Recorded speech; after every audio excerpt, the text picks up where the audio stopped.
आज हम properties of cathode rays पढ़ेंगे, ठीक है, कि कैथोड रेस की प्रॉपर्टीज़ क्या हैं। सबसे पहली प्रॉपर्टी ये है कि ट्रेवल इन स्ट्रेट लाइन, यानी कि कैथोड रेस जो है ये स्ट्रेट लाइन में ट्रेवल करती हैं, ठीक है।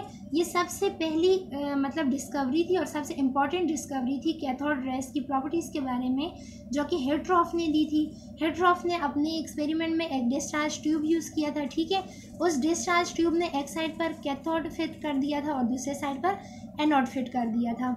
और जब मतलब ये रेस जब कैथोड से पास करती हैं तो इसके पास में एक ओपेक ऑब्जेक्ट रख दिया था, ठीक है। ओपेक ऑब्जेक्ट हमारे पास वो ऑब्जेक्ट होते हैं जिससे रेस पास नहीं करती हैं। तो यहाँ पर हिट्रोफ ने ये बात नोट की कि जब ये रेस कैथोड से मूव करती हैं तो जब ये जाके टकराती हैं ओपेक ऑब्जेक्ट से, तो ओपेक ऑब्जेक्ट पर टकराने के बाद इस ऑब्जेक्ट के दूसरी साइड पर शेडो बन जाते हैं, ठीक है। ये नहीं है कि ये रेस आके इस ओपेक ऑब्जेक्ट के साथ टकराएंगी और रिफ्लेक्ट कर जाएंगी, ठीक है, या डिफ्लेक्ट कर जाएंगी, बल्कि ये इसके साथ टकराने के बाद दूसरी साइड पर इसका शेडो बना देंगी, लेकिन टकराने के बाद ये डिफ्लेक्ट नहीं करेंगी, ठीक है। तो ये सबसे पहली और अहम इसकी डिस्कवरी थी इसकी प्रॉपर्टीज़ के बारे में, जो कि हिट्रोफ ने दी थी 1869 में।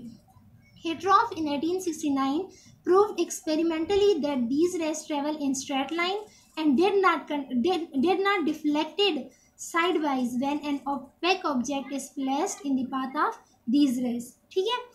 दूसरा पॉइंट हमारे पास ये आ जाता है कि ये जो रेस है ये नेगेटिवली चार्ज पार्टिकल्स हैं, यानी कि इनके ऊपर कौन सा चार्ज मौजूद होता है, नेगेटिव चार्ज मौजूद होते हैं, ठीक है। ये एक्सपेरिमेंट किया था जे थॉमसन ने और जे पेरन ने अलग अलग टाइम में किया था, यानी कि डिफरेंट साइंटिस्ट ने इस पर एक्सपेरिमेंट किया और उनके पास सेम रिजल्ट आया, ठीक है, जिसके थ्रू उन्होंने ये प्रूव कर दिया था कि इन रेस के ऊपर नेगेटिव चार्ज है, ठीक है। इसके लिए एक डिस्चार्ज ट्यूब इस्तेमाल की जिसमें एक साइड पे कैथोड है और दूसरी साइड पर एनोड है, ठीक है। एक साइड पे कैथोड है और दूसरे साइड पर एनोड है। इनके दरमियान में दो प्लेट्स को फिट कर दिया था, ठीक है। इलेक्ट्रिक फील्ड देने के लिए इनके दरमियान दो प्लेट्स को फिट कर दिया था, जिसमें एक प्लेट के ऊपर पॉजिटिव चार्ज था और एक प्लेट के ऊपर नेगेटिव चार्ज था।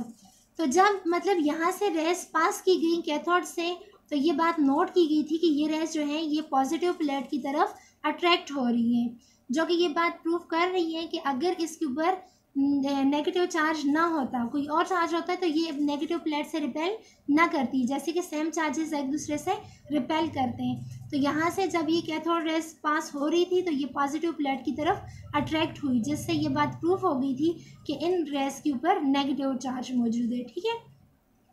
When cathode rays are passed through an electric field, these rays deflected toward positive plate.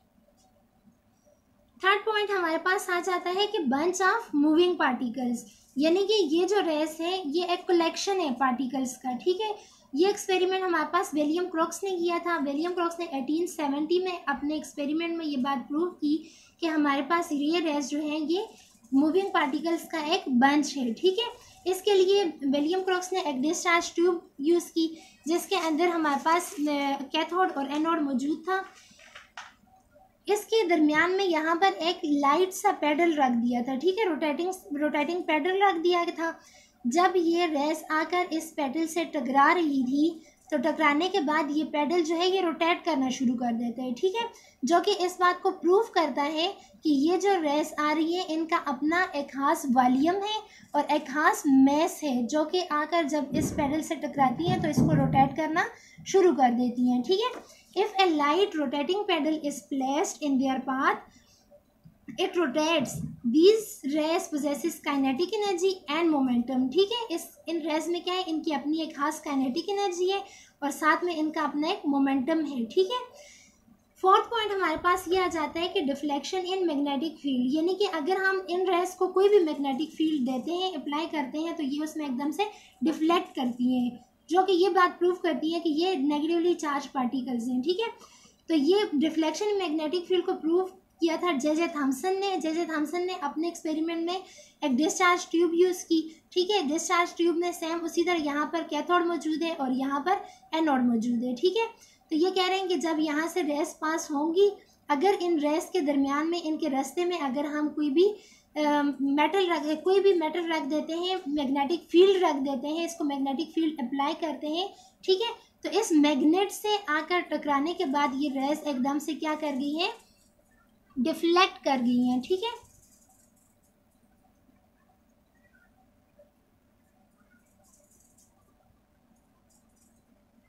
ठीक है। तो ये रेज आकर यहाँ से डिफ्लेक्ट कर रही है, इस मैग्नेटिक फील्ड में मैग्नेट से ये डिफ्लेक्ट कर रही है, जो कि ये बात प्रूव कर रही है कि इसके ऊपर नेगेटिव चार्ज मौजूद है। When these rays are passes through magnetic field, it deflected at right angle to the magnetic field. This reflection shows that they are negatively charged particles.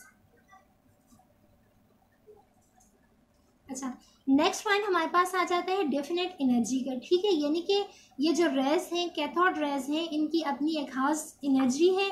अगर इन रेस को हम किसी भी मेटल के ऊपर से पास करते हैं तो ये उस मेटल को एकदम से गर्म कर देता है। ठीक है, सिंपल अल्फाज में हम ये भी कह सकते हैं कि अगर इन रेस को पास किया जाता है मेटल से या किसी भी ऑब्जेक्ट से, तो ये उस ऑब्जेक्ट का जो टेम्परेचर होगा उस टेम्परेचर को इंक्रीज कर देगा। ठीक है, यानी कि इसके अंदर जो काइनेटिक एनर्जी मौजूद है इन रेस के अंदर, वो काइनेटिक एनर्जी कन्वर्ट हो जाएगी किसमें, हीट एनर्जी में कन्वर्ट हो जाएगी। ठीक है, if these rays are passes through metal will become red hot or it will glow such as platinum metal है हमारे पास, इसके ऊपर जब इन रेस को पास किया गया था तो ये प्लेटिनियम एकदम से ग्लो करना शुरू कर दिया था। ठीक है, तो यहाँ पर ये बात क्लियर है कि अगर किसी भी ऑब्जेक्ट पर हम ये रेस पास करेंगे तो ये उस ऑब्जेक्ट के टेम्परेचर को इंक्रीज कर देगा। ठीक है, और इसके अंदर जो इसकी काइनेटिक एनर्जी मौजूद है ये उस काइनेटिक एनर्जी को कन्वर्ट कर देगा किसमें, हीट एनर्जी में कन्वर्ट कर देगा। ठीक है, उसके बाद हमारे पास पॉइंट 6 आ जाता है एक्स रेस प्रोडक्शन, यानी कि कैथोड रेस को जब हम किसी भी मेटल टारगेट से पास करते हैं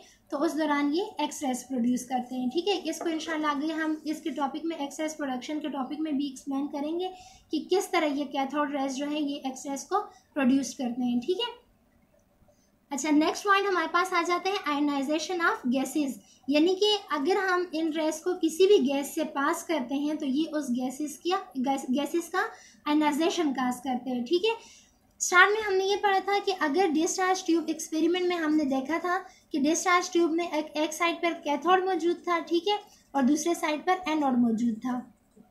तो जब कैथोड से ये रेस पास हो रही थी तो उस बेस पर हमने ये कहा था कि ये रेस जो है ये कैथोड से ओरिजिनेट कर रही है, इस बेस पर इसको कैथोड रेस भी कहा जाता है। ठीक है, लेकिन बाद में ये बात प्रूव की गई थी कि ये जो है ये चार्जेस जो है ये रेस जो है ये गैसेस की आयनाइजेशन काज करते हैं। ठीक है, आयनाइजेशन काज करने की वजह से वहाँ पर जो रेस प्रोड्यूस होती हैं उन रेस को कैथोड रेस कहा जाते हैं। ठीक है, या इलेक्ट्रॉन कहा जाते हैं।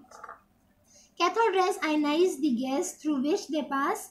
Later on, it was found that these rays are not actually originated by cathode, but are formed by the ionization of the gas. ठीक है, यानी कि असल में ये बात नहीं थी कि कैथोड से ये रेस पास हो रही है, बल्कि ये रेस जब पास होती हैं किसी गैस से तो उस गैस की आयनाइजेशन की वजह से ये रेस बनना हमारे पास शुरू हो जाती हैं। ठीक है, नेक्स्ट प्रॉपर्टीज़ की ये है कि अगर हम इसका चार्ज टू मास रेशियो देखते हैं तो वो 1.758 इंटू 10 की पावर 11 कूलम पर केजी है, और अगर मास देखें तो इसका मास कितना है 9.1 इंटू 10 की पावर 30